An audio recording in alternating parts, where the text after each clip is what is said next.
Harry S. Truman was the 33rd President of the United States of America.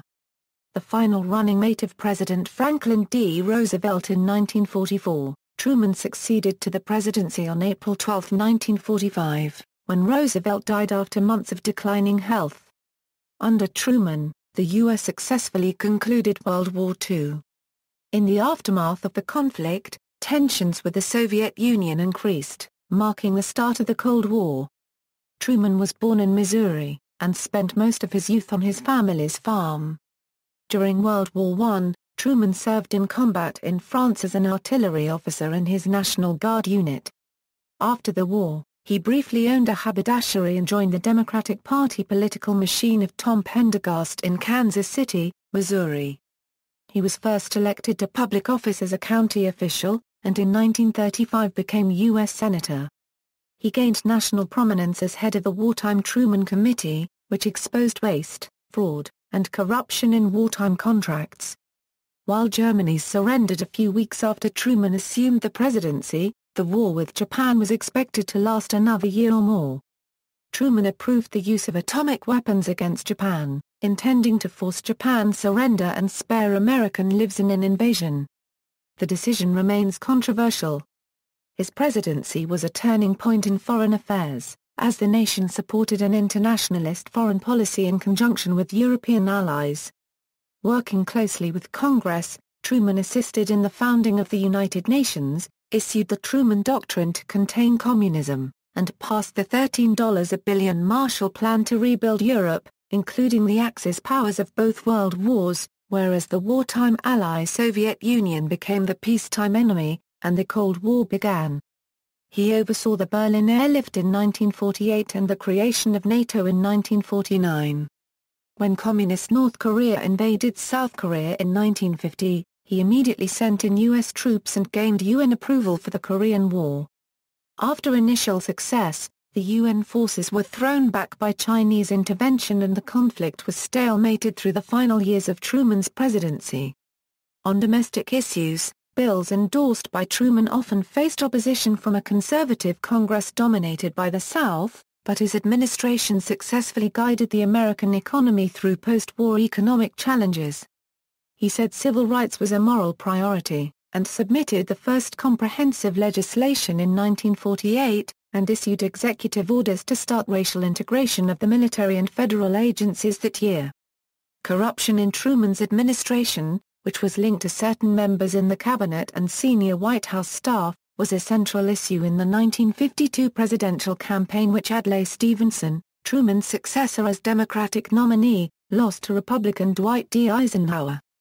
Popular and scholarly assessments of his presidency were initially negative, but eventually became more positive after his retirement from politics.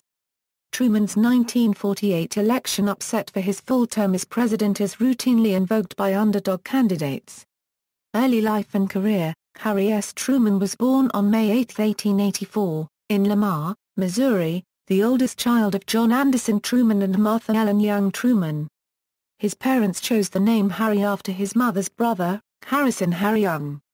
They chose S as his middle initial to please both of his grandfathers, Anderson Shipe Truman and Solomon Young.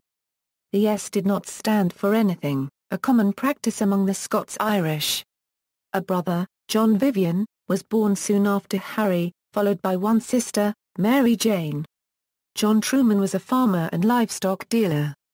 The family lived in Lamar until Harry was 10 months old, when they moved to a farm near Harrisonville.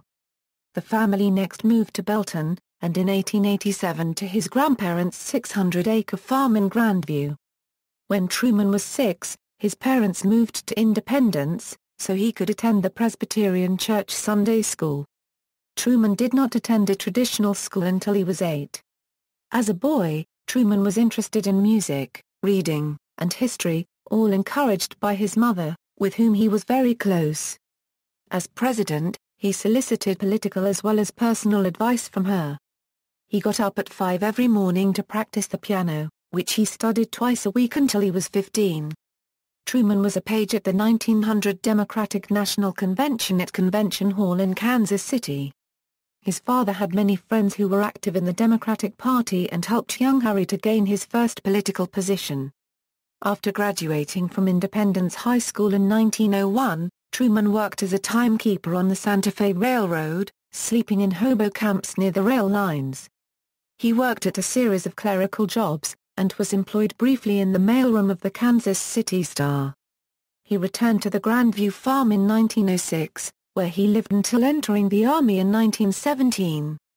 During this period, he courted Bess Wallace and proposed to her in 1911. She turned him down. Truman said that before he proposed again, he wanted to be earning more money than a farmer did. Truman is the most recent U.S. president who had not earned a college degree. When his high school friends went off to the State University in 1901, Truman enrolled in Spalding's Commercial College, a Kansas City business school, but stayed for one semester. In 1923 €25 he took night courses towards a law degree at the Kansas City Law School, but dropped out after losing his government job. World War I. Because of poor eyesight, Truman had been turned down for appointment to the United States Military Academy at West Point, which was his childhood dream. He enlisted in the Missouri Army National Guard in 1905, serving until 1911 in a Kansas City-based artillery battery. At his induction, his eyesight had been an unacceptable 20/50ths in the right eye and 24/100ths in the left. The second time he took the test, he passed by secretly memorizing the eye chart. With the onset of American participation in World War I, Truman rejoined the Guard, although as the sole male in the family he was exempt from conscription. To his surprise, the men elected Truman as an officer, making him first lieutenant of a battery. Before deployment to France, Truman was sent to Camp Doniphan, Fort Sill, near Lawton, Oklahoma, for training. He ran the camp canteen with Edward Jacobson, a clothing store clerk he knew from Kansas City. Under the two men, the canteen returned $10,000 in dividends in 6 months. At Fort Sill, Truman met Lieutenant James M. Pendergast, nephew of Thomas Joseph Pendergast, a Kansas City political boss, a connection that was to have a profound influence on Truman's later life. Promoted to captain, Truman in July 1918 became battery commander in an artillery regiment in France. His new unit, Battery D, 129th Field Artillery, 60th Brigade, 35th Infantry Division, was known for its discipline problems, and Truman was initially unpopular. During a sudden attack by the Germans in the Vosges Mountains, soldiers began to flee. Using profanity that he had learned while working on the Santa Fe Railroad, Truman encouraged his men to stay and fight. They were so surprised to hear Truman use such language that they immediately obeyed. On September 26, 1918, at the opening of the Meuse-Argonne offensive, Truman's unit joined in a massive pre-arranged assault barrage. They advanced with difficulty over pitted terrain to follow the infantry, and when they were west of Chepi they set up an observation post. A decision by Truman to act against orders probably saved American lives. Through his binoculars on September 27, he saw an enemy artillery battery setting up across a river in a position allowing them to fire upon the neighboring 28th Division. Truman's orders limited him to targets facing the 35th Division, but he ignored this and patiently waited until the Germans had walked their horses far away from their guns before he opened fire and scattered the enemy. Truman was chewed out by his commander, Colonel Carl Declam, but he was not court-martialed. In other action during the Meuse-Argonne fighting, Truman provided support for George S. Patton's Tank Brigade. On November 11, 1918, his artillery unit fired some of the last shots of World War I towards German positions in Hermeville before the armistice took effect at 11 a.m. Under Truman's command in France, the battery did not lose a single man, and his men presented Truman with a large loving cup after their return to the United States.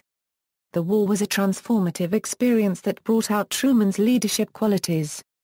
Despite beginning 1917 as a family farmer who had been unsuccessful in several business ventures, Truman achieved a war record and leadership experience that supported his post-war political career in Missouri.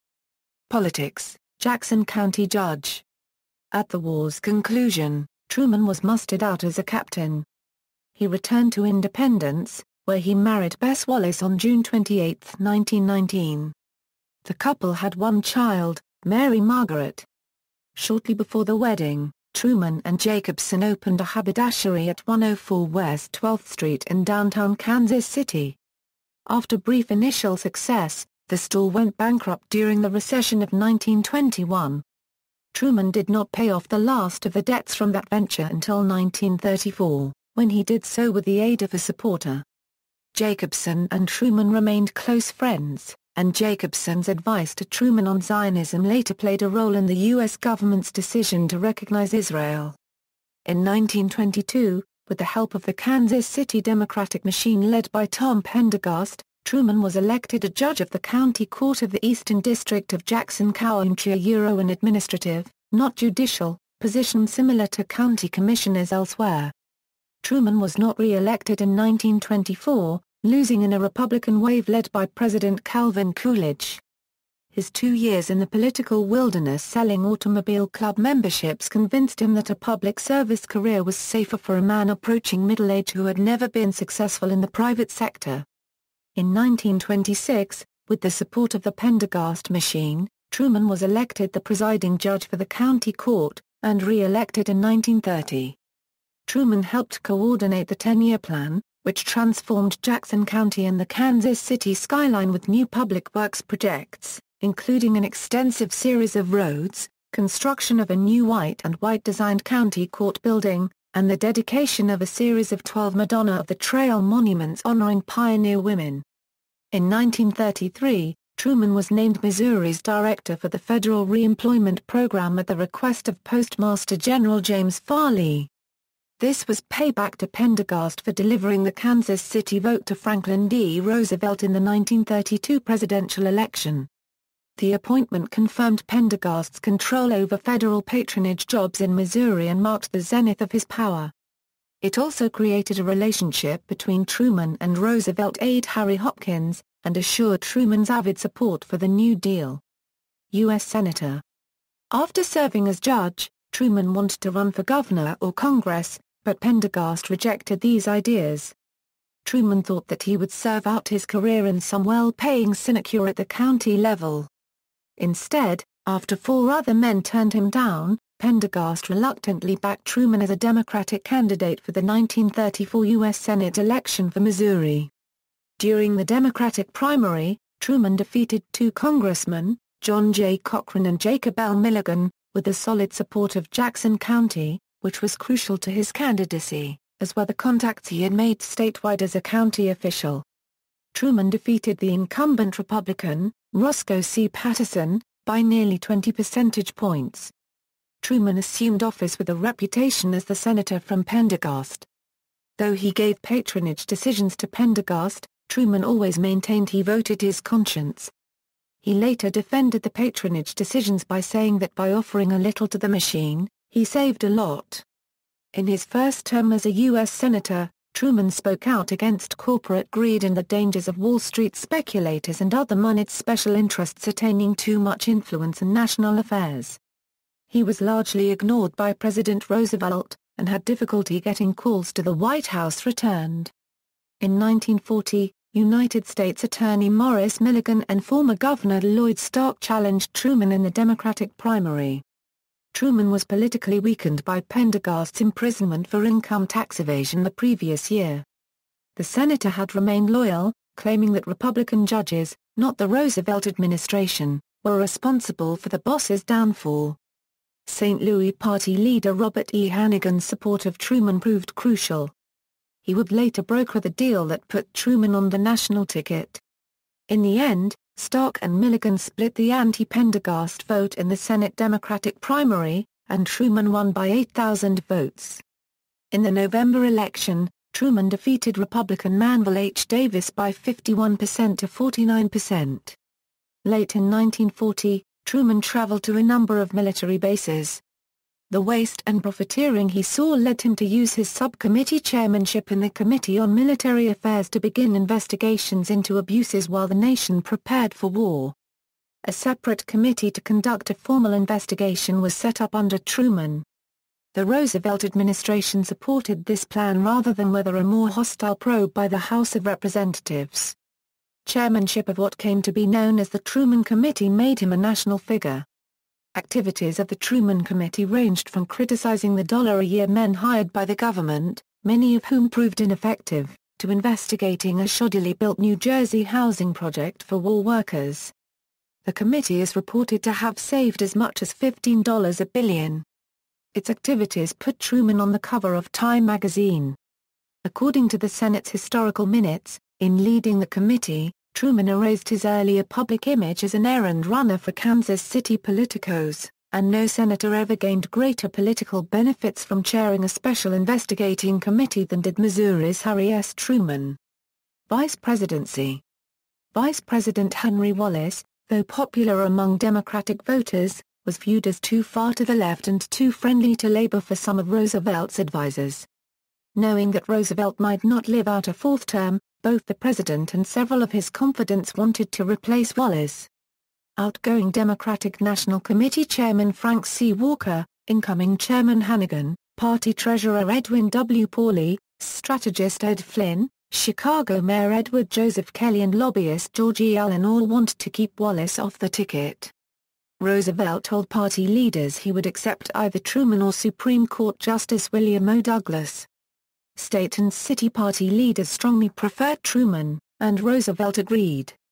Truman did not campaign for the vice presidential spot, though he welcomed the attention as evidence that he had become more than the senator from Pendergast.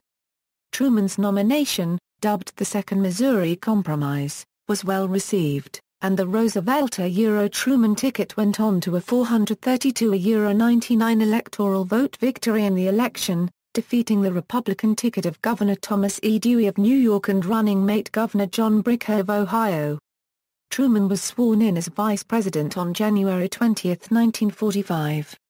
Truman's brief vice presidency was relatively uneventful.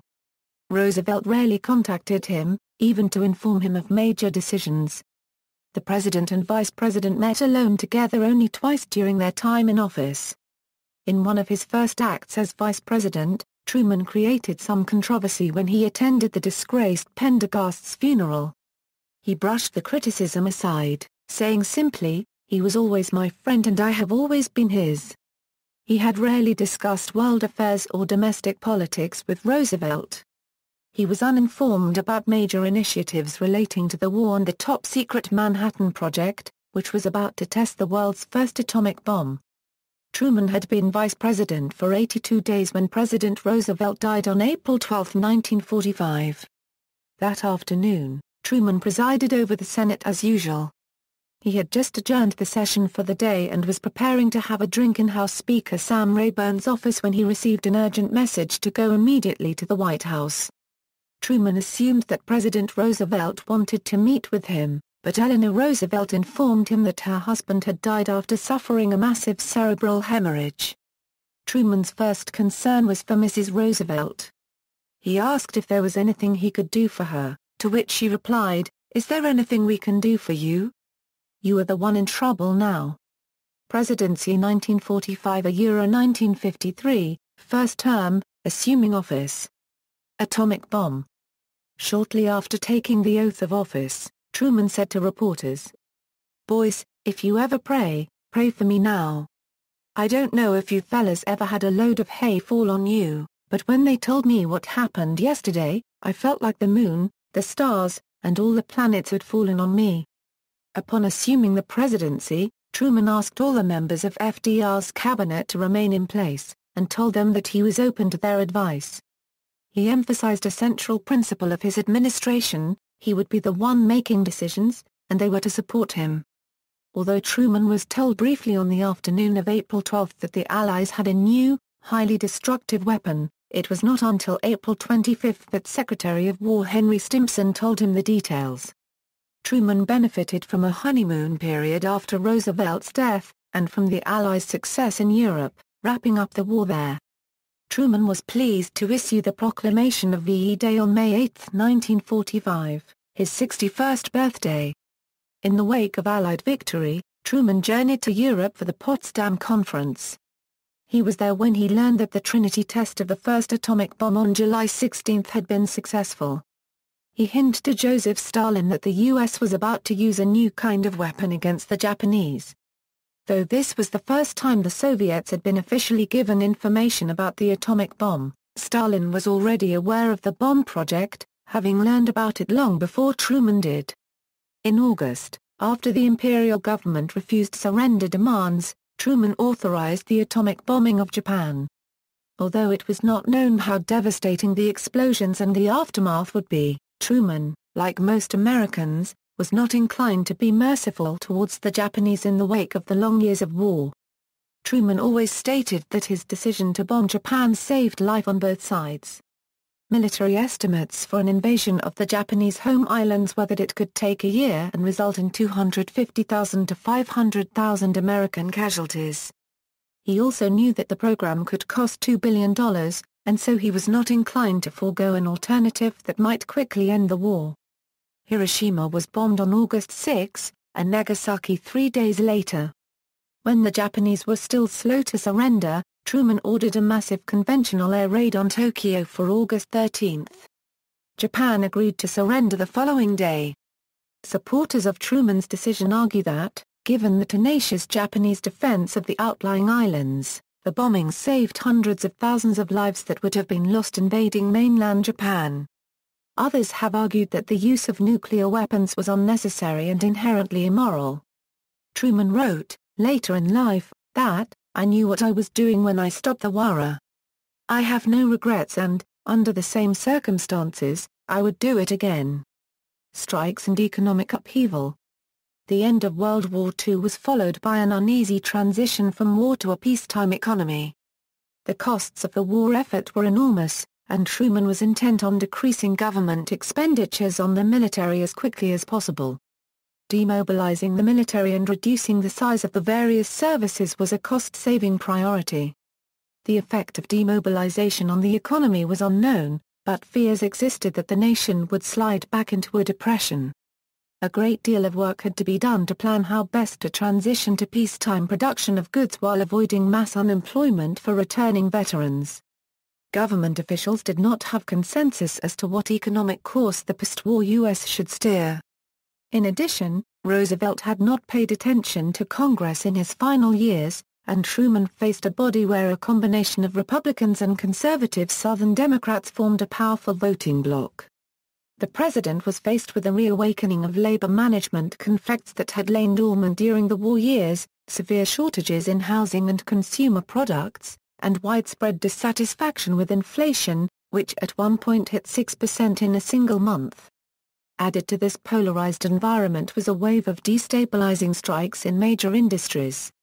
Truman's response to them was generally seen as ineffective. A rapid increase in costs was fueled by the release of price controls on most items, and labor sought wage increases. A serious steel strike in January 1946 involving 800,000 workers, the largest in the nation's history, was followed by a coal strike in April and a rail strike in May. The public was angry, with a majority in polls favoring a ban on strikes by public service workers and a year's moratorium on labor actions. Truman proposed legislation to draft striking workers into the armed forces, and in a dramatic personal appearance before Congress, was able to announce settlement of the rail strike. His proposal passed the House of Representatives, but failed in the Senate. For commodities where price controls remained, producers were often unwilling to sell at artificially low prices. Farmers refused to sell grain for months in 1945 and 1946 until payments were significantly increased, even though grain was desperately needed, not only for domestic use, but to stave off starvation in Europe. Although labor strife was muted after the settlement of the railway strike, it continued through Truman's presidency. The president's approval rating dropped from 82% in the polls in January 1946 to 52% by June. This dissatisfaction with the Truman administration's policies led to large Democratic losses in the 1946 midterm elections, when Republicans took control of Congress for the first time since 1930. The 80th Congress included Republican freshmen who would become prominent in the years to come, including Wisconsin Senator Joe McCarthy and California Congressman Richard Nixon. When Truman dropped to 32% in the polls, Democratic Arkansas Senator William Fulbright suggested that Truman resign. The president said that he did not care what Senator Fulbright said. Truman cooperated closely with the Republican leaders on foreign policy, though he fought them bitterly on domestic issues. The power of the labor unions was significantly curtailed by the Taft-Hartley Act, which was enacted over Truman's veto. Truman twice vetoed bills to lower income tax rates in 1947. Although the initial vetoes were sustained, Congress overrode his veto of a tax cut bill in 1948. The parties did cooperate on some issues. Congress passed the Presidential Succession Act of 1947, making the Speaker of the House rather than the Secretary of State next in line to the presidency after the Vice President. As he readied for the 1948 election, Truman made clear his identity as a Democrat in the New Deal tradition, advocating national health insurance, the repeal of the Taft-Hartley Act, and an aggressive civil rights program, which he termed a moral priority. Taken together, it constituted a broad legislative agenda that came to be called the Fair Deal. Truman's proposals were not well received by Congress, even with renewed Democratic majorities in Congress after 1948. Only one of the major Fair Deal bills, the Housing Act of 1949, was ever enacted. On the other hand, the major New Deal programs still in operation were not repealed, and there were minor improvements and extensions in many of them. Creation of United Nations, Marshall Plan, start of Cold War. As a Wilsonian internationalist, Truman strongly supported creation of the United Nations, and included Eleanor Roosevelt on the delegation to the UN's First General Assembly. With the Soviet Union expanding its sphere of influence through Eastern Europe, Truman and his foreign policy advisers took a hard line against the USSR. In this, he matched American public opinion, which quickly came to view the Soviets as intent upon world domination. Although he claimed no personal expertise on foreign matters, Truman won bipartisan support for both the Truman Doctrine, which formalized a policy of Soviet containment, and the Marshall Plan, which aimed to help rebuild post-war Europe. To get Congress to spend the vast sums necessary to restart the moribund European economy, Truman used an ideological argument, arguing that communism flourishes in economically deprived areas. As part of the U.S. Cold War strategy, Truman signed the National Security Act of 1947 and reorganized military forces by merging the Department of War and the Department of the Navy into the National Military Establishment and creating the U.S. Air Force. The act also created the CIA and the National Security Council. Berlin Airlift. On June 24, 1948, the Soviet Union blocked access to the three western-held sectors of Berlin. The Allies had never negotiated a deal to guarantee supply of the sectors deep within the Soviet-occupied zone. The commander of the American occupation zone in Germany, General Lucius D. Clay, proposed sending a large armored column across the Soviet zone to West Berlin with instructions to defend itself if it were stopped or attacked. Truman believed this would entail an unacceptable risk of war. He approved a plan to supply the blockaded city by air. On June 25, the Allies initiated the Berlin Airlift, a campaign that delivered food and other supplies, such as coal, using military aircraft on a massive scale. Nothing like it had ever been attempted before, and no single nation had the capability either logistically or materially, to have accomplished it. The airlift worked. Ground access was again granted on May 11, 1949. Nevertheless, the airlift continued for several months after that. The Berlin Airlift was one of Truman's great foreign policy successes. It significantly aided his election campaign in 1948. Recognition of Israel. Truman had long taken an interest in the history of the Middle East, and had read many books on ancient history and the events related in the Bible.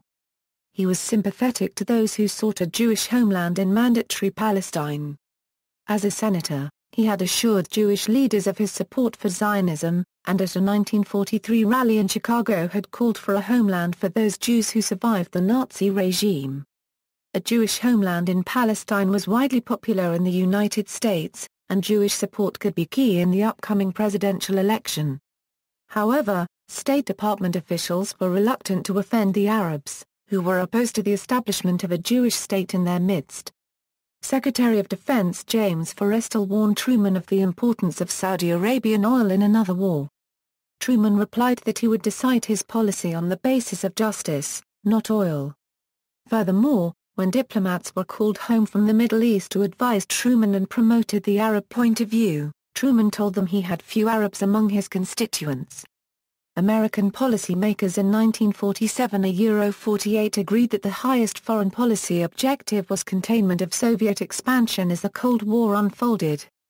From the perspective of many officials, Palestine was secondary to the goal of protecting the northern tier of Greece, Turkey, and Iran from communism, as promised by the Truman Doctrine. Truman was weary of both the convoluted politics of the Middle East and of the urgings of Jewish leaders through his term in office, and was undecided on his policy. He later cited as decisive in his decision to recognize the Jewish state the advice of his old business partner, Eddie Jacobson, a non-religious Jew whom Truman absolutely trusted. Truman made the decision to recognize Israel over the objections of Secretary of State George Marshall, who feared it would hurt relations with the Arab states. Marshall believed the paramount threat to the U.S. was the Soviet Union and feared that Arab oil would be lost to the United States in the event of war. He warned Truman that U.S. was playing with fire with nothing to put it out. Truman recognized the State of Israel on May 14, 1948, 11 minutes after it declared itself a nation. Truman later wrote, "Hitler had been murdering Jews right and left. I saw it, and I dream about it even to this day. The Jews needed some place where they could go. It is my attitude that the American government couldn't stand idly by while the victims of Hitler's madness are not allowed to build new lives." 1948 election.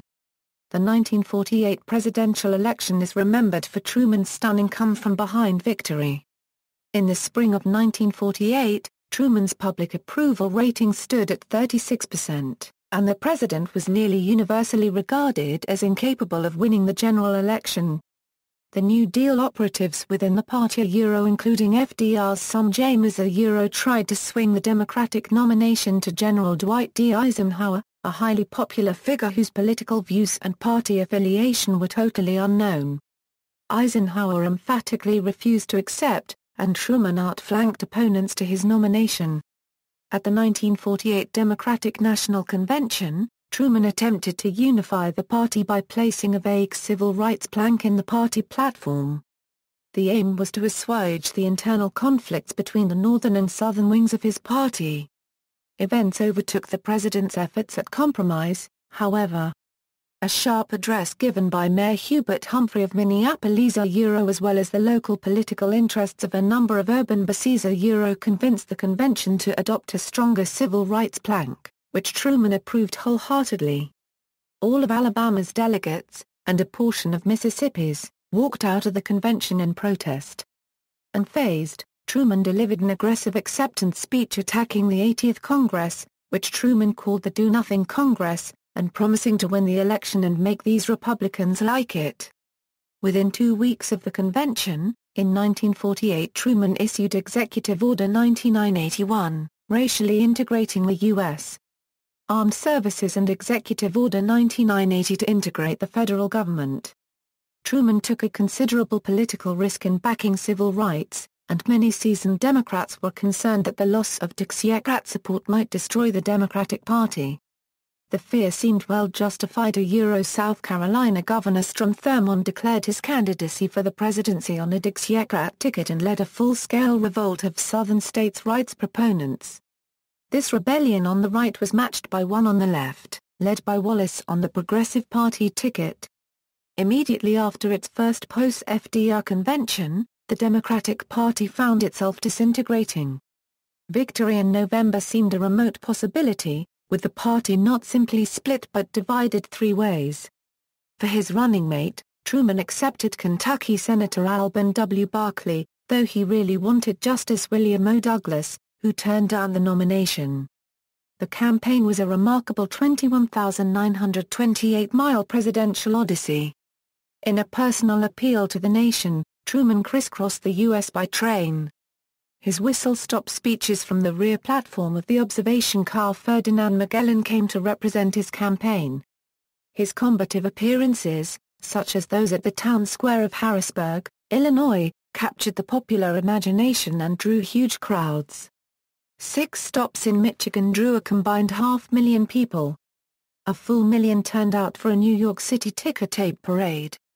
The large, mostly spontaneous gatherings at Truman's rail car events were an important sign of a change in momentum in the campaign, but this shift went virtually unnoticed by the National Press Corps, which continued reporting Republican Thomas Dewey's apparent impending victory as a certainty. One reason for the press' inaccurate projection was that polls were conducted primarily by telephone, in a time when many people, including much of Truman's populist base, did not own a telephone. This skewed the data to indicate a stronger support base for Dewey than existed. It resulted in an unintended and undetected projection error that may have contributed to the perception of Truman's bleak chances. The 3 major polling organizations stopped polling well before the November 2nd election, Roper in September, and Crossley and Gallup in October, thus failing to measure the period when Truman appears to have surged past Dewey. In the end, Truman held his progressive Midwestern base, won most of the southern states despite the civil rights plank, and squeaked through with narrow victories in a few critical states, notably Ohio, California, and Illinois. The final tally showed that the president had secured 303 electoral votes, Dewey 189, and Thurmond only 39.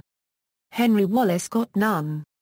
The defining image of the campaign came after Election Day, when an ecstatic Truman held aloft the erroneous front page of the Chicago Tribune with a huge headline proclaiming Dewey defeats Truman.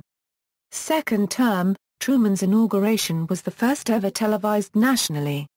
His second term was grueling, primarily because of foreign policy challenges connected directly or indirectly to his policy of containment.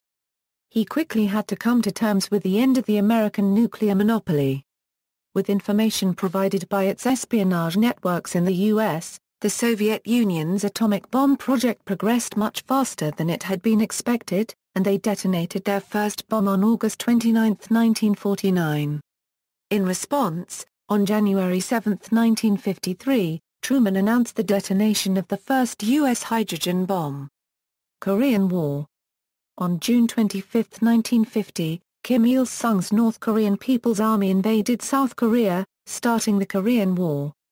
In the early weeks of the war, the North Koreans easily pushed back their southern counterparts.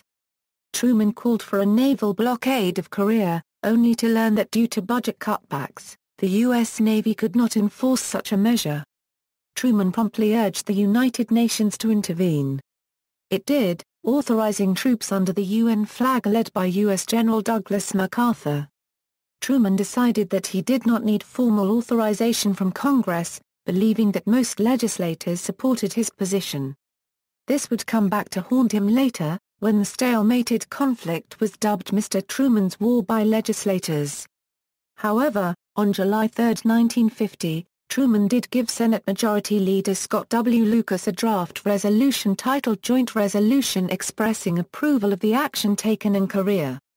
Lucas said Congress supported the use of force, that the formal resolution would pass but was unnecessary, and that the consensus in Congress was to acquiesce. Truman responded that he did not want to appear to be trying to get around Congress and use extra constitutional powers, and Truman added that it was up to Congress whether such a resolution should be introduced. By August 1950, U.S. troops pouring into South Korea under UN auspices were able to stabilize the situation. Responding to criticism over readiness, Truman fired his Secretary of Defense, Louis A. Johnson, replacing him with the retired General Marshall with Union approval. Truman decided on a rollback policy conquest of North Korea. UN forces led by General MacArthur led the counterattack, scoring a stunning surprise victory with an amphibious landing at the Battle of Incheon that nearly trapped the invaders. UN forces then marched north, towards the Yalu River boundary with China, with the goal of reuniting Korea under UN auspices. However, China surprised the UN forces with a large-scale invasion in November. The Union forces were forced back to below the 38th parallel, then recovered. By early 1951 the war became a fierce stalemate at about the 38th parallel where it had begun. Truman rejected MacArthur's request to attack Chinese supply bases north of the Yalu, but MacArthur nonetheless promoted his plan to Republican House leader Joseph Martin, who leaked it to the press. Truman was gravely concerned that further escalation of the war might lead to open conflict with the Soviet Union, which was already supplying weapons and providing warplanes. Therefore, on April 11, 1951, Truman fired MacArthur from his commands. The dismissal of General Douglas MacArthur was among the least politically popular decisions in presidential history. Truman's approval ratings plummeted, and he faced calls for his impeachment from, among others, Senator Robert Taft. Fierce criticism from virtually all quarters accused Truman of refusing to shoulder the blame for a war gone sour and blaming his generals instead. Others, including Eleanor Roosevelt, supported and applauded Truman's decision. MacArthur meanwhile, returned to the U.S. to a hero's welcome, and addressed a joint session of Congress, a speech which the president called a bunch of damn bullshit. The war remained a frustrating stalemate for 2 years, with over 30,000 Americans killed, until an armistice ended the fighting in 1953. In February 1952, Truman's approval mark stood at 22% according to Gallup polls, which was, until George W. Bush in 2008, the all-time lowest approval mark for an active American president. Worldwide defense. The escalation of the Cold War was highlighted by Truman's approval of NSC 68, a secret statement of foreign policy. It called for tripling the defense budget, and the globalization and militarization of containment policy whereby the U.S. and its NATO allies would respond militarily to actual Soviet expansion. The document was drafted by Paul Nitze, who consulted state and defense officials.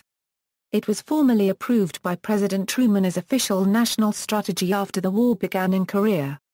It called for partial mobilization of the U.S. economy to build armaments faster than the Soviets. The plan called for strengthening Europe, weakening the Soviet Union, and for building up the U.S. both militarily and economically. One tragedy, early in Truman's second term, came with the death of Secretary of Defense Forrestal, soon after his retirement. Forrestal had burned himself out through years of hard labor during and after the war, and began to suffer mental issues. He retired in March 1949. Soon after, he was hospitalized and committed suicide in May. Truman was a strong supporter of the North Atlantic Treaty Organization, which established a formal peacetime military alliance with Canada and many of the democratic European nations that had not fallen under Soviet control following World War II. The treaty establishing it was widely popular and easily passed the Senate in 1949. Truman appointed General Eisenhower as commander.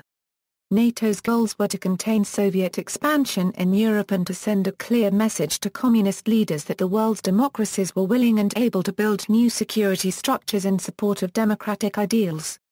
The US, Britain, France, Italy, the Netherlands, Belgium, Luxembourg, Norway, Denmark, Portugal, Iceland, and Canada were the original treaty signatories. The alliance resulted in the Soviets establishing a similar alliance, called the Warsaw Pact. General Marshall was Truman's principal advisor on foreign policy matters, influencing such decisions as the U.S. choice not to offer direct military aid to Chiang Kai-shek and his nationalist Chinese forces in the Chinese Civil War against their communist opponents. Marshall's opinion was contrary to the counsel of almost all of Truman's other adversaries. He saw that even propping up Chiang's forces would drain U.S. resources in Europe needed to deter the Soviets.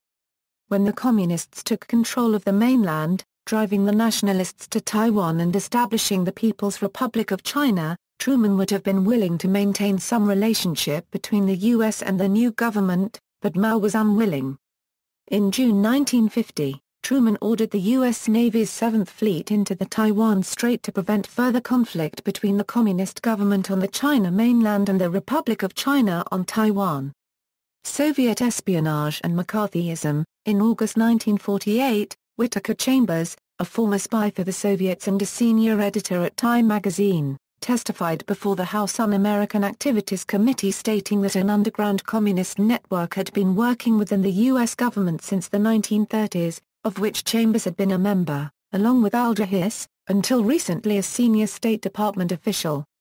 Although Hiss denied the allegations, he was convicted in January 1950 for perjury for his denials under oath. The Soviet Union's success in exploding an atomic weapon in 1949 and the fall of the nationalist Chinese the same year led many Americans to conclude that subversion by Soviet spies was responsible, and to demand that communists be rooted out from the government and other places of influence.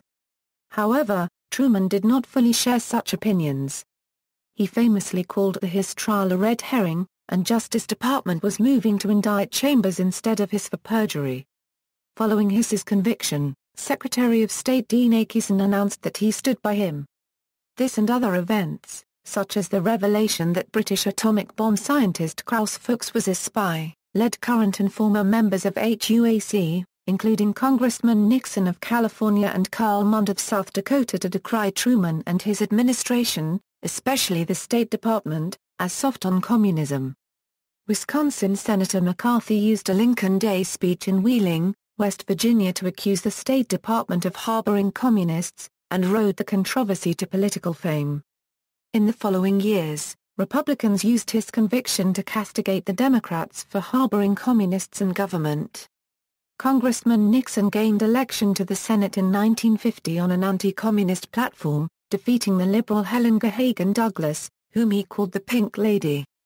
Charges that Soviet agents had infiltrated the government were believed by 78% of the people in 1946, and became a major campaign issue for Eisenhower in 1952. Truman was reluctant to take a more radical stance because he feared that the full disclosure of the extent of the communist infiltration would reflect badly on the Democratic Party. This is seen, among other things, in his interview from 1956 in which he denied that Alger Hiss has ever been a communist, full 6 years after his conviction for perjury. In 1949 he called American communist leaders, whom his administration was prosecuting, traitors, but in 1950 he vetoed the McCarran Internal Security Act, though it was passed over his veto. Truman would later state in private conversations with friends that his creation of a loyalty program had been a terrible mistake. White House renovations. Assassination attempt. In 1948, Truman ordered a controversial addition to the exterior of the White House, a second-floor balcony in the south portico that came to be known as the Truman Balcony. The addition was unpopular. Some stated it spoiled the appearance of the south facade, but it gave the first family more living space. The work uncovered structural faults which led engineering experts to conclude that the building, much of it over 130 years old, was in a dangerously dilapidated condition. That August, a section of floor collapsed and Truman's own bedroom and bathroom were closed as unsafe. No public announcement about the serious structural problems of the White House was made until after the 1948 election had been won, by which time Truman had been informed that his new balcony was the only part of the building that was sound. As a result, the Truman family moved into nearby Blair House. As the newer West Wing, including the Oval Office, remained open, Truman found himself walking to work across the street each morning and afternoon. In due course, the decision was made to demolish and rebuild the whole interior of the main White House, as well as excavate new basement levels and underpin the foundations. The famous exterior of the structure, however, was buttressed and retained while the renovations proceeded inside. The work lasted from December 1949 until March 1952. On November 1, 1950, Puerto Rican nationalists Griselio Torrecilla and Oscar Collazo attempted to assassinate Truman at Blair House. The attack, which could easily have taken the president's life, drew new attention to security concerns surrounding Truman's residence at Blair House. He had jumped up from a nap, and was watching the gunfight from his open bedroom window until a passerby shouted at him to take cover. On the street outside the residence, Torrecilla mortally wounded a White House policeman, Leslie Koffold. Before he died, the officer shot and killed Torrecilla. Collazo, as a co-conspirator in a felony that turned into a homicide, was found guilty of murder and sentenced to death in 1952. Truman later commuted his sentence to life in prison. Acknowledging the importance of the question of Puerto Rican independence, Truman allowed a plebiscite in Puerto Rico in 1952 to determine the status of its relationship to the U.S. Nearly 82% of the people voted in favor of a new constitution for the Estado Libre Asociado. Steel and coal strikes. In response to a labor management impasse arising from bitter disagreements over wage and price controls, Truman instructed his Secretary of Commerce, Charles W. Sawyer, to take control of a number of the nation's steel mills in April 1952. Truman cited his authority as Commander-in-Chief and the need to maintain an uninterrupted supply of steel for munitions to be used in the war in Korea. The Supreme Court found Truman's actions unconstitutional, however, and reversed the order in a major separation of powers decision, Youngstown Sheet and Tube Company v. Sawyer. The 6-3 decision, which held that Truman's assertion of authority was too vague and was not rooted in any legislative action by Congress, was delivered by a court composed entirely of justices appointed by either Truman or Roosevelt. The High Court's reversal of Truman's order was one of the notable defeats of his presidency. Scandals and controversies. In 1950, the Senate, led by Estes Kefauver, investigated numerous charges of corruption among senior administration officials, some of whom received fur coats and deep freezers in exchange for favors.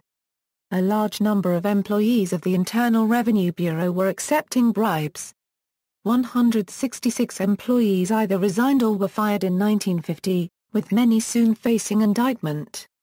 When Attorney General J. Howard McGrath fired the special prosecutor in early 1952 for being too zealous, Truman fired McGrath. Truman submitted a reorganization plan to reform the IRB. Congress passed it, but the corruption was a major issue in the 1952 presidential election.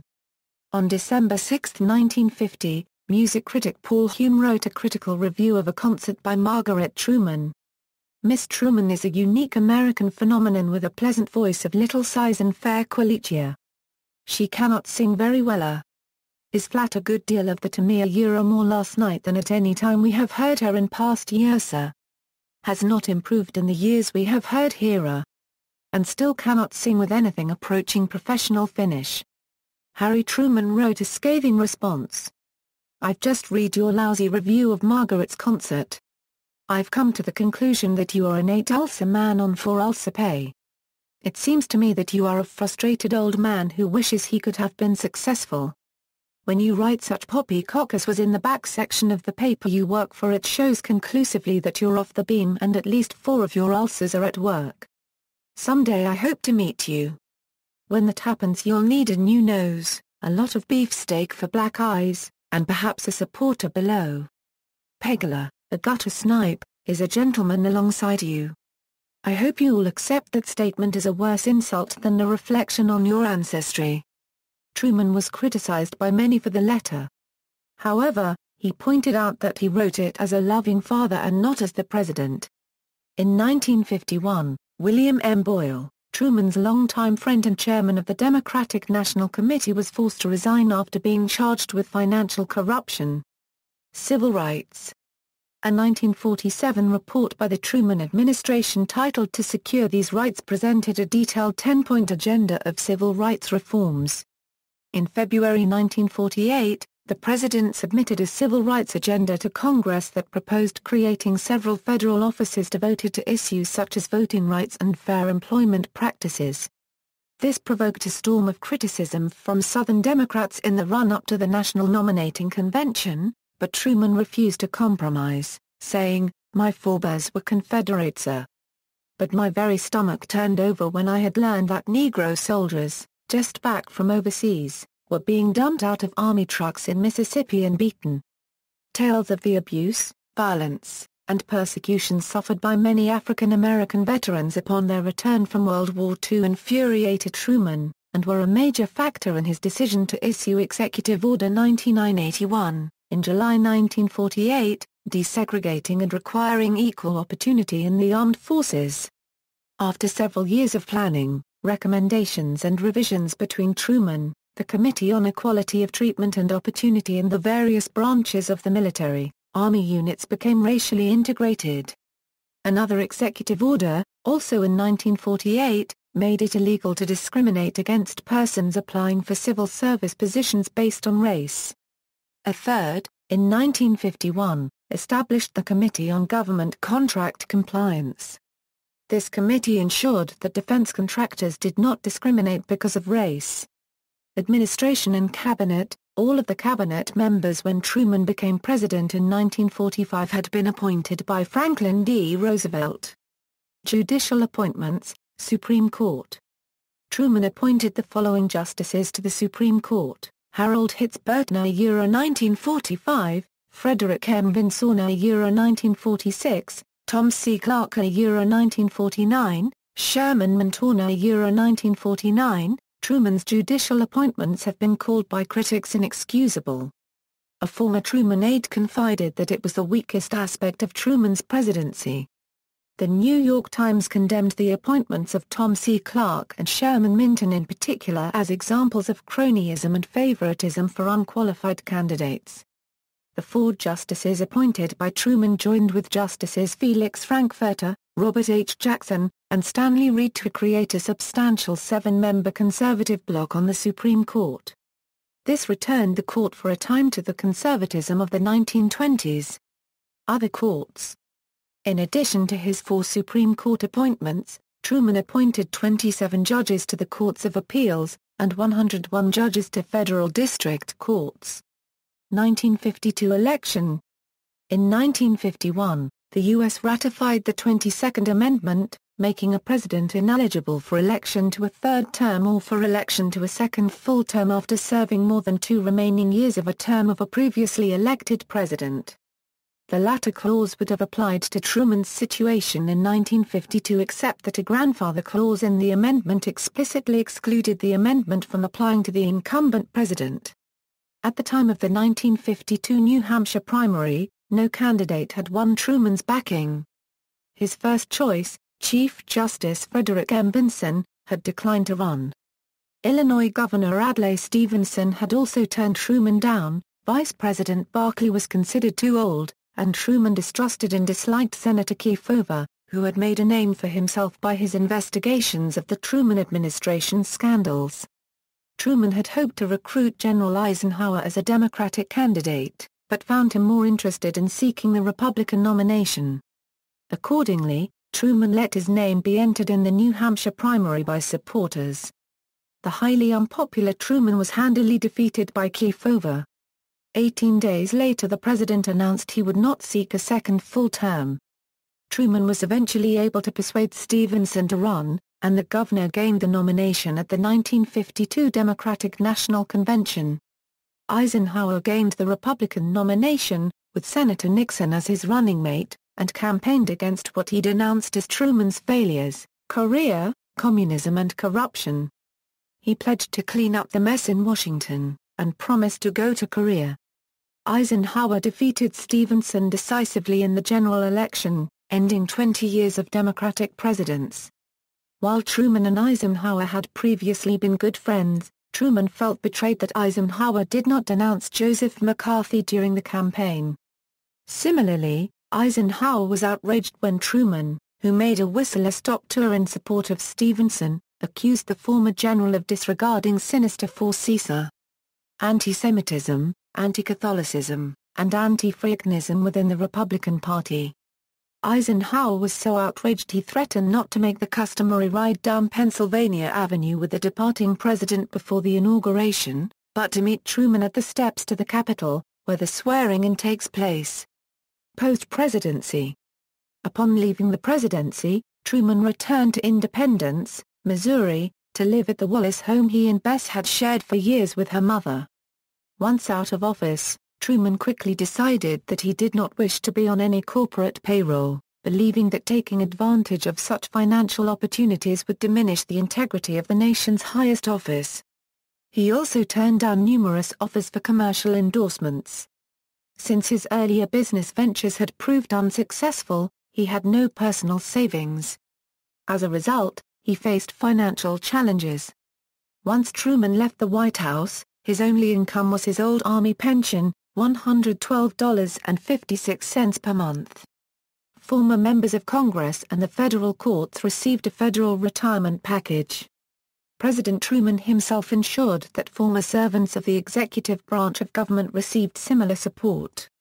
In 1953, however, there was no such benefit package for former presidents, and he received no pension for his Senate service.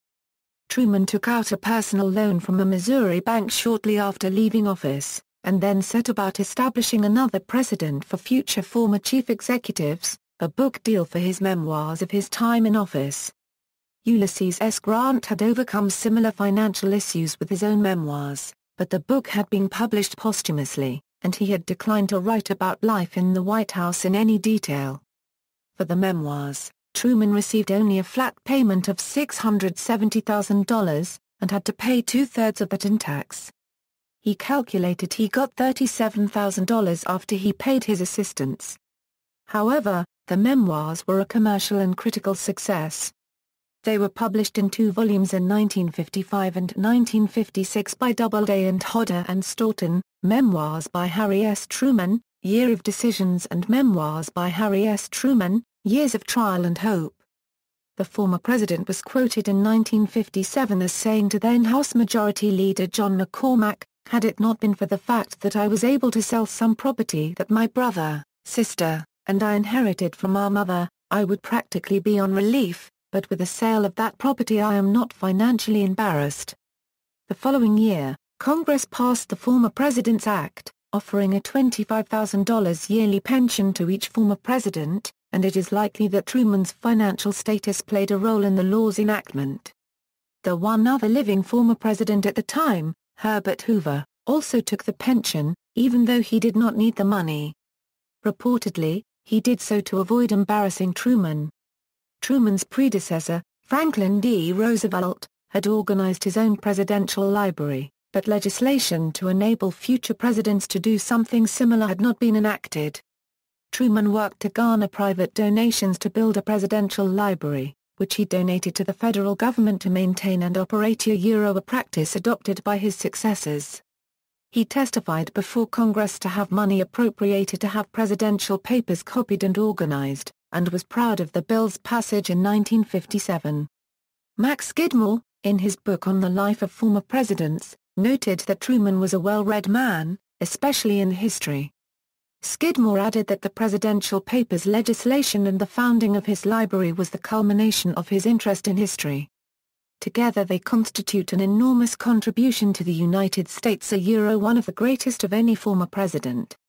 Truman supported Adlai Stevenson's second bid for the White House in 1956, although he had initially favored Democratic Governor W. Averell Harriman of New York. He continued to campaign for Democratic senatorial candidates for many years.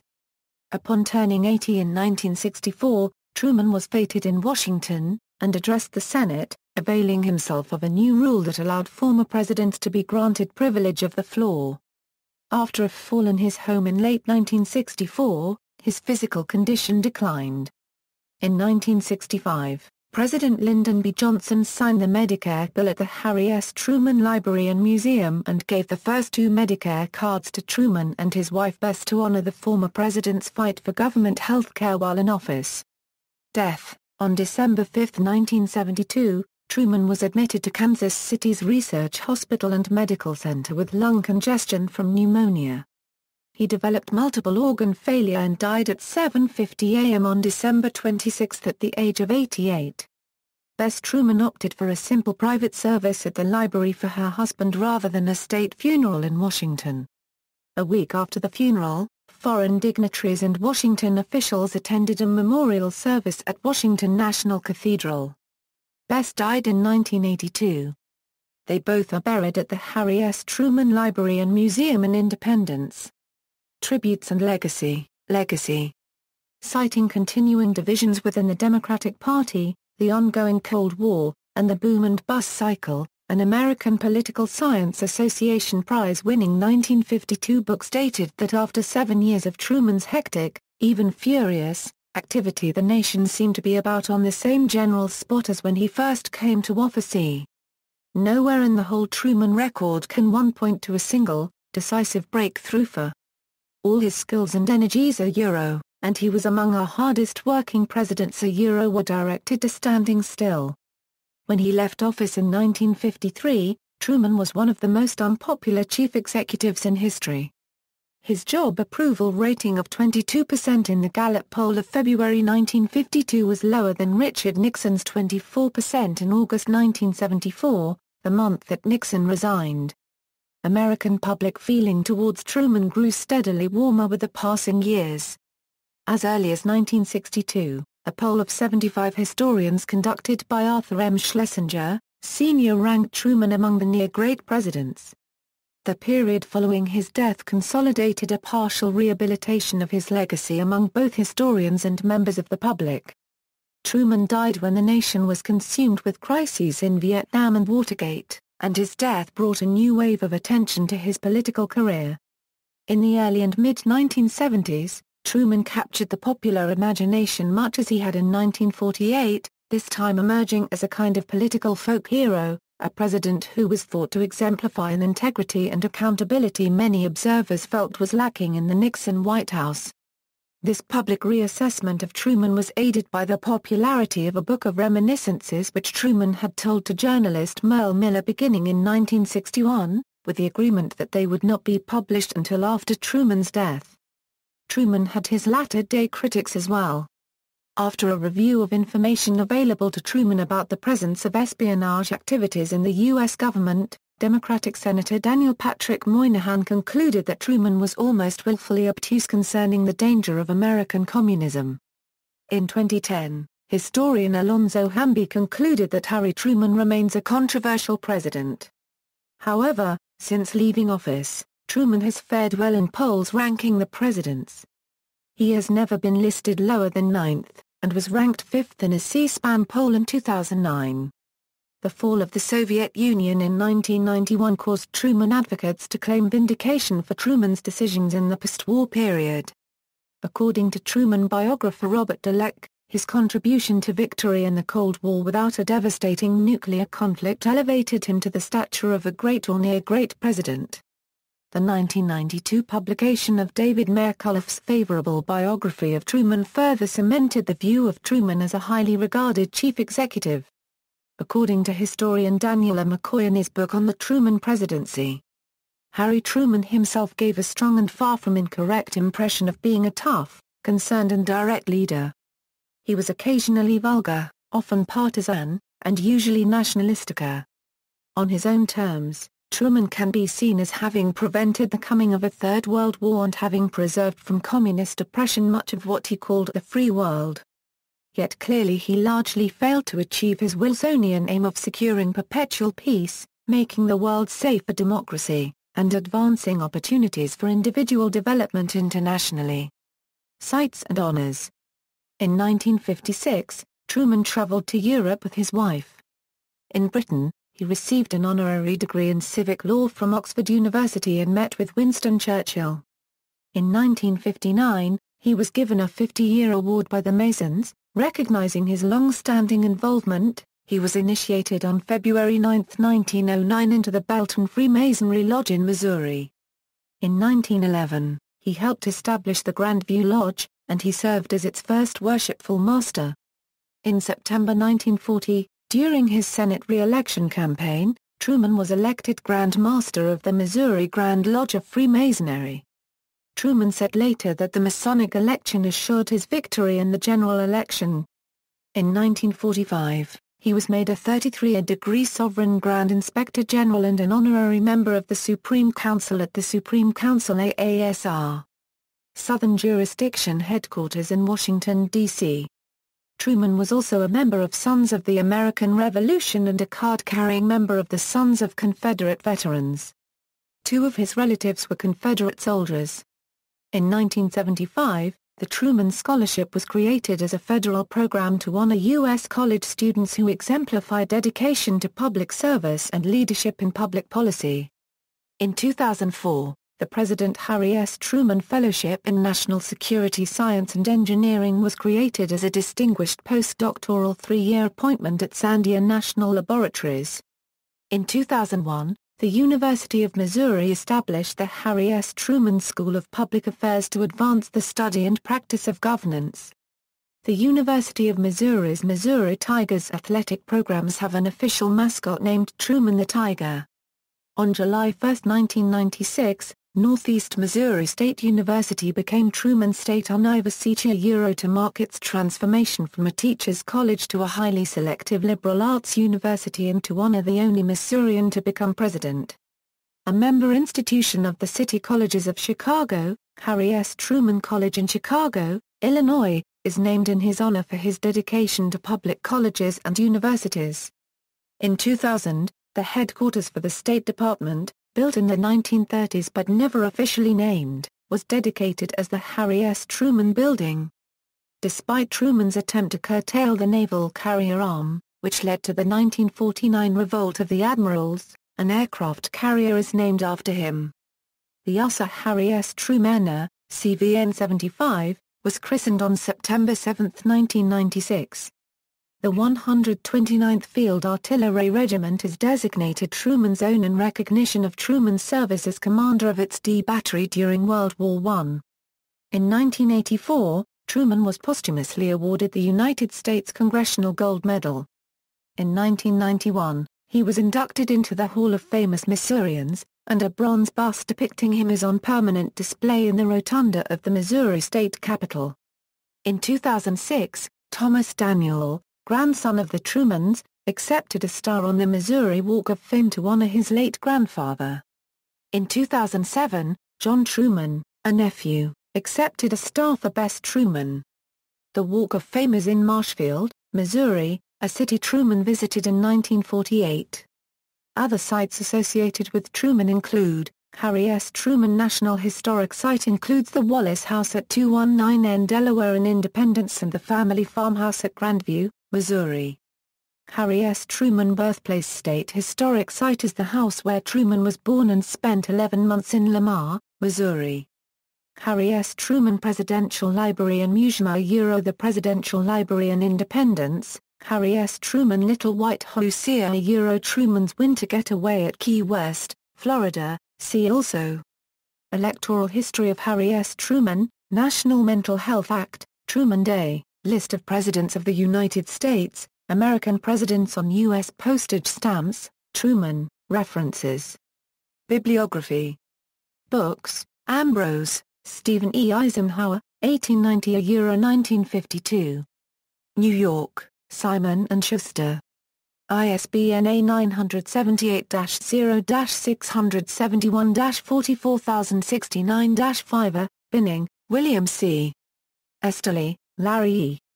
Srasik, Paul. Encyclopedia of American Parties, Campaigns, and Elections. Westport, Connecticut. Greenwood. ISBN A978-0-8131-1755-3. Burns, Brian. Harry S. Truman, His Life and Times. Kansas City, Missouri. Kansas City Star Books. ISBN A978-0-9740009-3-0. Chambers 2, John W. The Oxford Companion to American Military History. Oxford, Oxford University Press. ISBN A0-19-507198-0. Cohen, Elliot A. Gooch, John. Military Misfortunes, The Anatomy of Failure in War. New York, Free Press. ISBN A978-0-7432-8082-2. Dallek, Robert. Harry S. Truman. New York, Times Books. ISBN A978-0-8050-6938-9. Daniels, Jonathan. The Man of Independence. University of Missouri Press. ISBN A0-82621190-9. Donovan, Robert J. Tumultuous Years, 1949–1953. New York, W. W. Norton. ISBN A978-0-393-01619-2. Eakin, Joanne C. Hale, Donald R., eds branded as rebels. Madison, Whiskey University of Wisconsin Press. Asina B003GWL8J6, Eisler, Kim Isaac. A Justice for All, William J. Brennan, Jr., and the Decisions That Transformed America. New York, Simon & Schuster. ISBN A978-0-671-76787-7. Ferrell, Robert Hugh. Harry S. Truman, A Life. Columbia, Missouri University of Missouri Press. ISBN A978-0-8262-1050-0. Freeland, Richard M. The Truman Doctrine and the Origins of McCarthyism. New York, Alfred A. North. ISBN A978-0-8147-2576-4. Giglio, James N. Truman in Cartoon and Caricature. Kirksville, Missouri Truman State University Press. ISBN A978-0-8138-1806-1. Gardner, Michael R. McKeelsey, George. Mfume, Kesey. Harry Truman and Civil Rights, Moral Courage and Political Risks. Carbondale, Illinois, Southern Illinois University Press. ISBN A978-0-8093-2550-4. Hamby, Alonzo L., ed. Harry S. Truman and the Fair Deal, Lexington, Massachusetts, D.C. Heath & Company.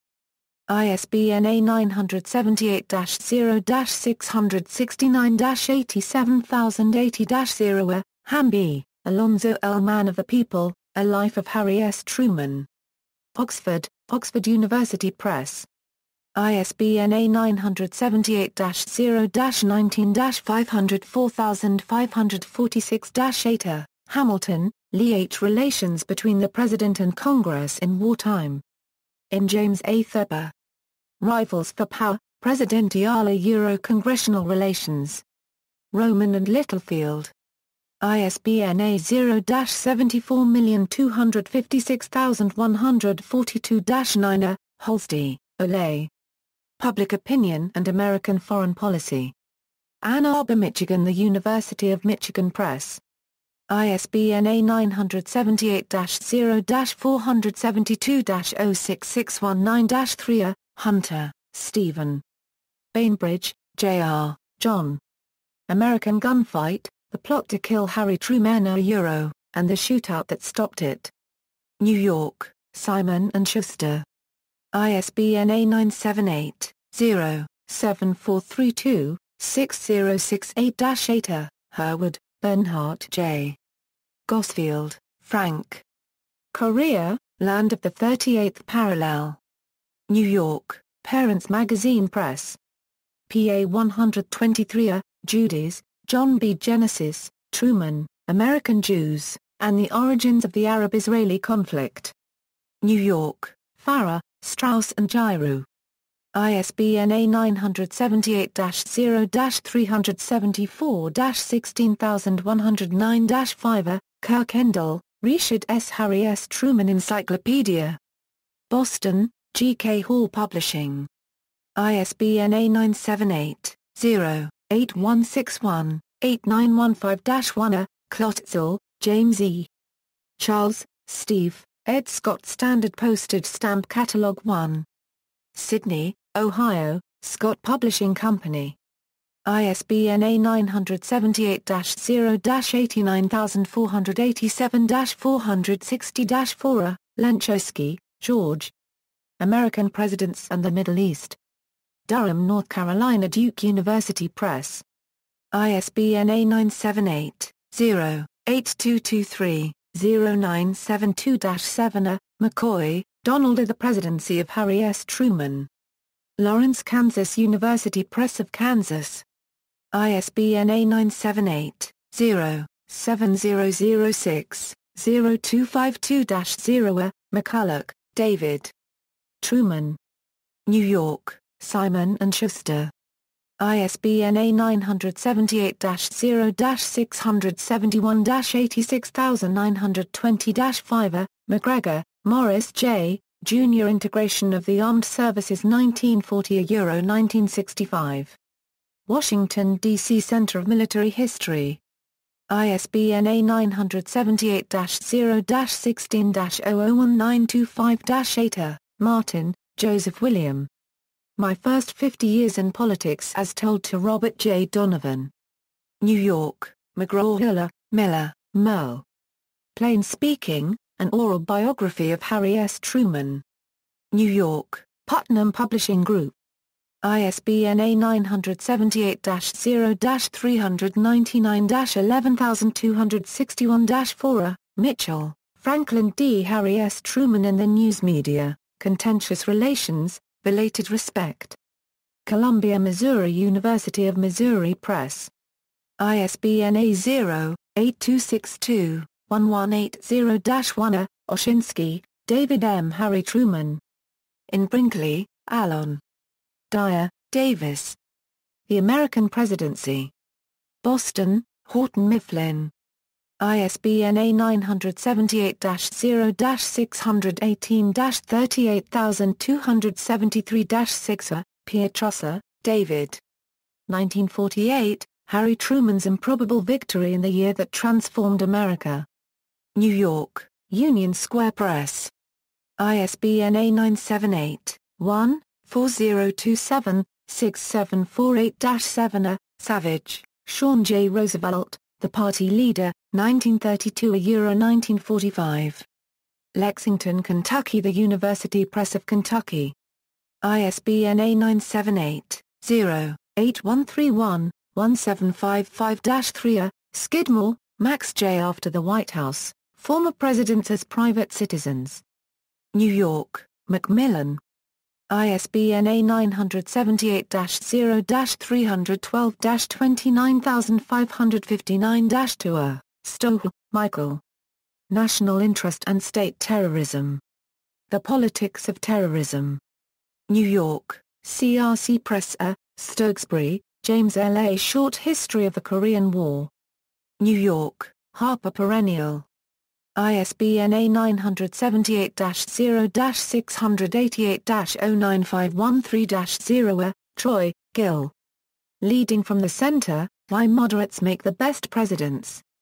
New York, Basic Books. ISBN A978-0-465-00293-1. Truman, Harry S. Memoirs, Year of Decisions 1. Garden City, New York. Doubleday. Truman, Harry S. Memoirs, Years of Trial and Hope 2. Garden City, New York. Doubleday. Truman, Margaret. Harry S. Truman. New York, William Morrow and Company. ISBN A978-0-688-00005-9. Weinstein, Alon. Perjury, The His Chambers Case. New York, Random House. ISBN A0-679-77338. Journals, IUP, Massat. Drama at Blair House, The Attempted Assassination of Harry Truman. American Handgun. Griffith, Robert, Ed Truman and the Historians, The Reconstruction of Postwar American History.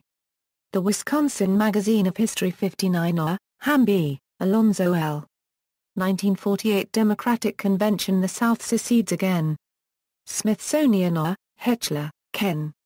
Elsie, George M. The Greatest Upset in American Political History, Harry Truman in the 1948 Election.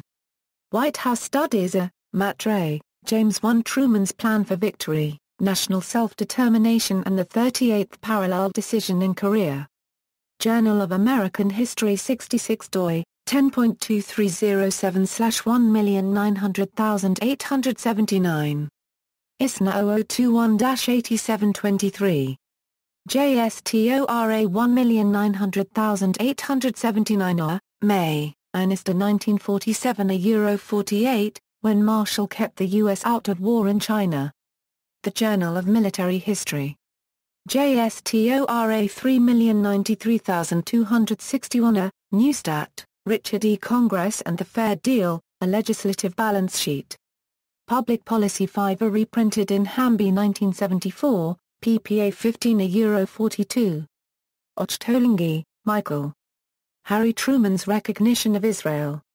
Historical Journal 47 Smaltz, Donald C. Independent Counsel, A View from Inside. The Georgetown Law Journal 86 Strout, Lawrence Uncovering McCarthyism, How the Christian Science Monitor Handled Joseph R. McCarthy, 1950 1954. Journal of Political and Military Sociology 2001 Wells, J.R., Samuel F. Sounding the Toxin, NSC 68 and the Soviet Threat. International Security 4. JSTORA 2,626,746 Truman Committee Opposes Housing Mess. Life 1942. Retrieved October 10, 2012 Time, Gibbs, Nancy. When New President Meets Old, It's Not Always Pretty. Time. Retrieved September 4, 2012 Armed Forces, Revolt of the Admirals. Time. October 17, 1949. Retrieved July 25, 2012 The Art of the Possible. Time. June 6, 1949. Retrieved July 25, 2012 Historical Notes, Giving Them More Hell. Time. December 3, 1973. Retrieved July 25, 2012 The Man of Spirit. Time. August 13, 1956. Retrieved July 25, 2012 National Affairs, Taft-Hartley, How It Works and How It Has Worked. Time. October 19, 1959. Retrieved July 25, 2012 The Presidency, The World of Harry Truman. Time. January 8, 1973. Retrieved July 25, 2012 Truman on Time magazine covers. Time 2012. Retrieved July 25, 2012 The Wonderful Wastebasket. Time, March 3, 24, 1952. Retrieved July 25, 2012 The Washington Post, Barnes, Bart. Margaret Truman Daniel dies at age 83 inches. The Washington Post. Retrieved April 2, 2010 Barr, Cameron W. listing Madonna rescued in Bethesda. The Washington Post. Retrieved April 4, 2010 Smith, J. Y. Paul Hume, music critic who panned Truman daughters singing and drew presidential wrath. Pittsburgh Post-Gazette via The Washington Post. Retrieved July 22, 2012 New York Times, Nevins, Alon. Year of Decisions, a volume of distinction. The New York Times Book Reviewer, Harry S. Truman Library and Museum, Gian Greco, D.M. Griffin, Robert E. The Airlift Begins, Airbridge to Berlin. The Berlin Crisis of 1948, Its Origins and Aftermath. Harry S. Truman Library and Museum. Retrieved July 28, 2012 Marx, Ted. Oral History Interview with Ted Marx. Harry S. Truman Library and Museum. Retrieved July 27, 2012 Southern, Mrs. William. Wedding of Bess Wallace and Captain Harry S. Truman. The Examiner. Harry S. Truman Library and Museum. Retrieved July 29, 2012 Strout, Richard L. Oral History Interview with Richard L. Strout. Harry S. Truman Library and Museum. Retrieved July 27, 2012 Truman, Harry. Memo Recognizing the State of Israel. Harry S. Truman Library and Museum. Retrieved July 28, 2012 Truman, Harry. WWI Letter from Harry to Bess. Harry S. Truman Library and Museum. Retrieved July 24, 2012 Best, Kathleen. Truman's First Democratic Convention. Harry S. Truman Library and Museum. Retrieved November 18, 2012 Address before the NAACP, June 29, 1947. Miller Center, University of Virginia. Retrieved December 2, 2012 Address in Harlem, New York, upon receiving the Franklin Roosevelt Award. Harry S. Truman Library and Museum. Retrieved December 1, 2012 Background information. The Truman Balcony. Harry S. Truman Library and Museum. Retrieved October 16, 2012. Background information. The Truman Balcony. Harry S. Truman Library and Museum. Retrieved October 16, 2012. Biographical sketch of Mrs. Harry S. Truman. Harry S. Truman Library and Museum. Retrieved July 29, 2012. Birthplace of Harry S. Truman. Harry S. Truman Library and Museum. 1988.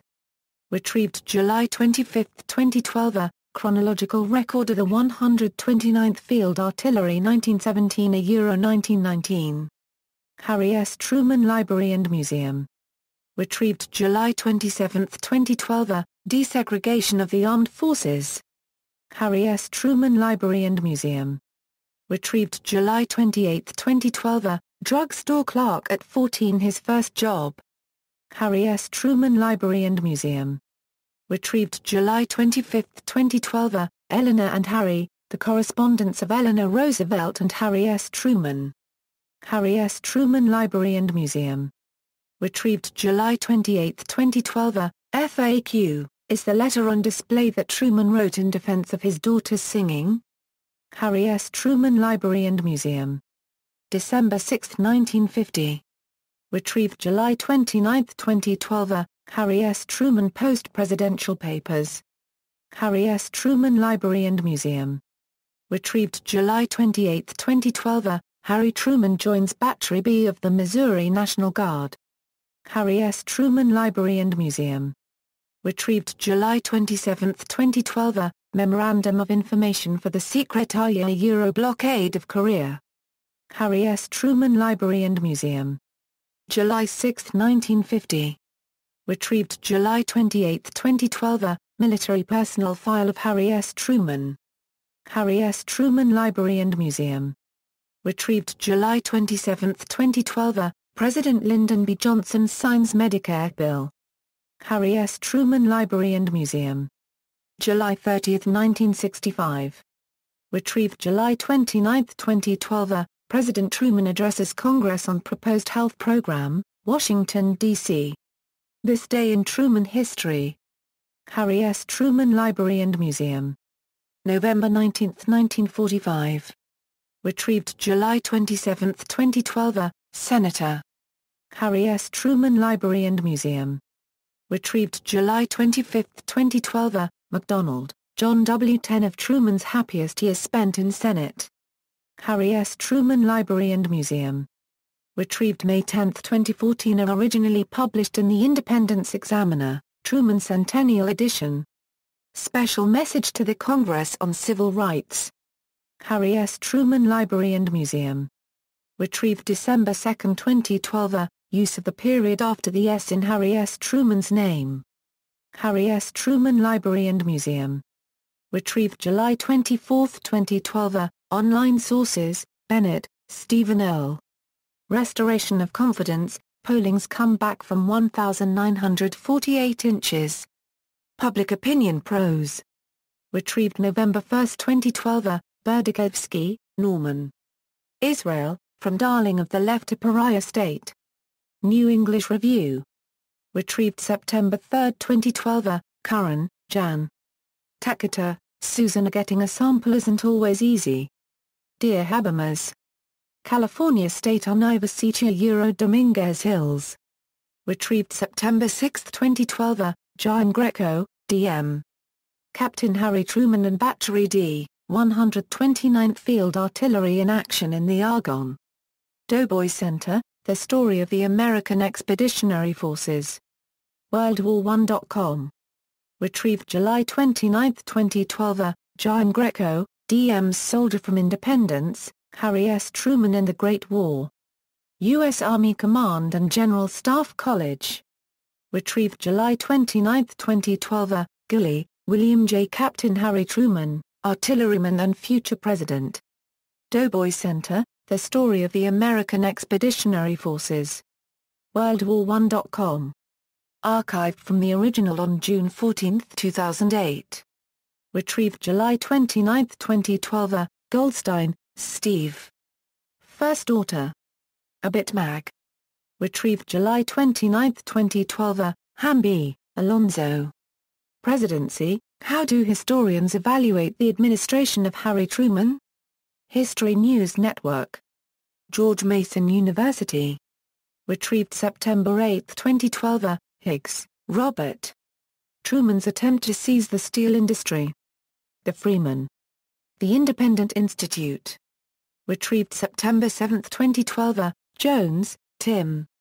Dewey defeats Truman. Chicago Tribune. PA 1. Retrieved September 7, 2012. Moynihan, Daniel Patrick. Chairman's Ford. Moynihan Commission on Government Secrecy. Government Printing Office. Retrieved September 3, 2012. Reynolds, Paul. Hiroshima arguments rage 60 years on. BBC News. Retrieved July 30, 2012. Roberts, Jeffrey. Historians and the Cold War. History Today. Retrieved April 4, 2010. Smaltz, Donald C. Speech delivered by Donald C. Smaltz. University of North Texas Libraries. Retrieved September 3, 2012. Smith, Stephanie. Former Presidents, Federal Pension and Retirement Benefits. U.S. Senate Congressional Research Service. Retrieved September 3, 2012. Tenuth, Jeff. Truman on Trial, Not Guilty. History News Network. Retrieved September 1, 2012. Truman, Harry S. Letter from Harry S. Truman to Ive Kapianit, 081963. National Archives Euro Online Public Access. Retrieved September 2, 2012. Vaccaro, Ernest B. Truman puts in busy day as term comes to close. The Victoria Advocate. Retrieved September 8, 2012. Weintraub, Stanley. MacArthur's War Career and the Undoing of an American Hero. The New York Times. Retrieved September 3, 2012. Wynne, Kenneth H. It All Adds Up, Reform and the Erosion of Representative Government in Missouri, 1900–2000. Missouri Secretary of State. Retrieved July 30, 2012. Wu 10, James T. Truman honored by world notables at Cathedral Rites.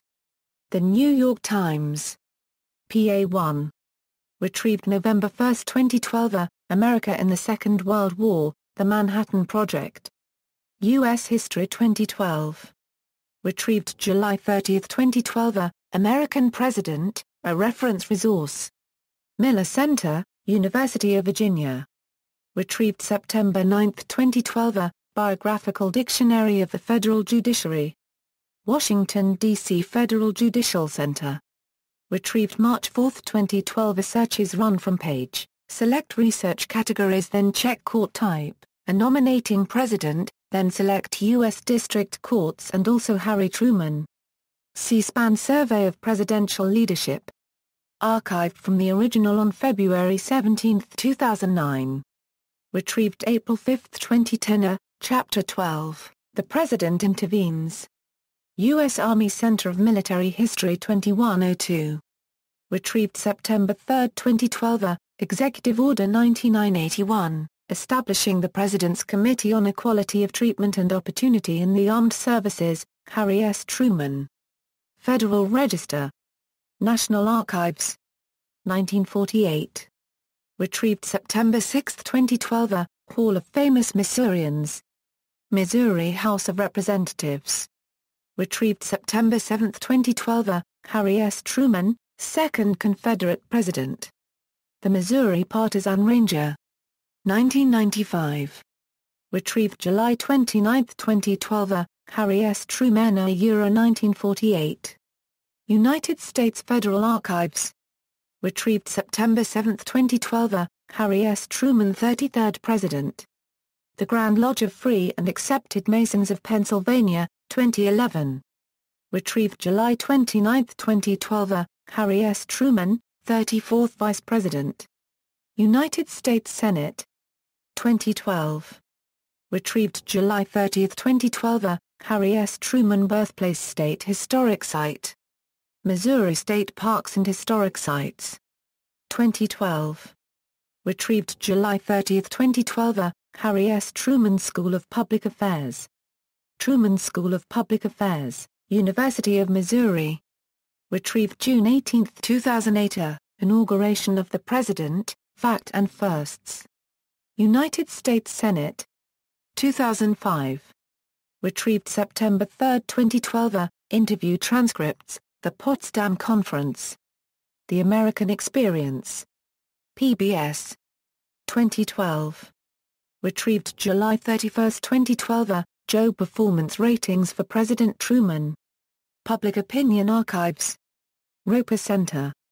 2010. Retrieved September 7, 2012. March 1, 1941, The Truman Committee. United States Senate. Retrieved November 18, 2012. Mic devices tested. Atomic Archive. Retrieved September 7, 2012. Presidential funerals, services following deaths of American presidents. Washington National Cathedral. 2012. Retrieved September 3, 2012. Our History, A Living Memorial. Harry S. Truman Scholarship Foundation. Retrieved September 8, 2012. Reading 2, Goodwill Ambassador to the World. National Park Service 1961. Retrieved September 1, 2012. Records of the Committee on Government Contract Compliance. United States Federal Archives. Retrieved September 7, 2012. Second address in Harlem, New York, upon receiving the Franklin Roosevelt Award. Gerard Peters and John T. Woolley, The American Presidency Project. October 11, 1952. Retrieved December 2, 2012. Special designation Litting. Army National Guard, United States Army. Retrieved September 8, 2012. State Department headquarters named for Harry S. Truman. CNN. Associated Press. September 22, 2000. Archived from the original on December 8, 2004. Retrieved April 4, 2010. Thoughts of a President, 1945. Eyewitness to History 2012. Retrieved July 30, 2012. Truman Fellowship. Sandia National Laboratories. Retrieved September 8, 2012. Truman Reconstruction, 1948–1952. White House Museum. 1952. Retrieved September 3, 2012. U.S. Constitution, 22nd Amendment. Find Law. Retrieved September 7, 2012. U.S. Domestic Politics in the Early Cold War Era, 1947–1961. The Ohio State University. Retrieved September 7, 2012. USS Harry S. Truman. NavSource Online. July 10, 2012. Retrieved September 8, 2012. External links, Harry S. Truman at the Biographical Directory of the United States Congress, The Corruption Issue, A Pandora's Box. Time. September 24, 1956. Retrieved July 26, 2007. Harry Truman's Cabinet, PBS American Experience Video Biography of Harry Truman, White House Biography, Harry S. Truman's Hermes a Euro slideshow by the New York Times, Harry S. Truman, A Resource Guide from the Library of Congress, Truman Tapes Presidential Recording Project Miller Center of Public Affairs, The American Presidency, Transformation and Change a Euro Harry Truman, lecture by Professor Vernon Bogdana at Gresham College, January 29, 2008, President Harry S. Truman American President, an online reference resource.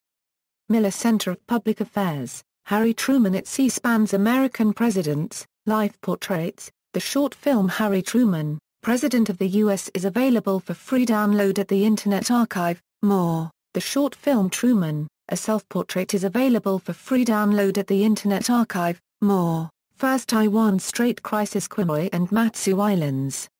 Global Security. July 18, 2005. Harry S. Truman. Find a Grave. Retrieved February 7, 2014. A.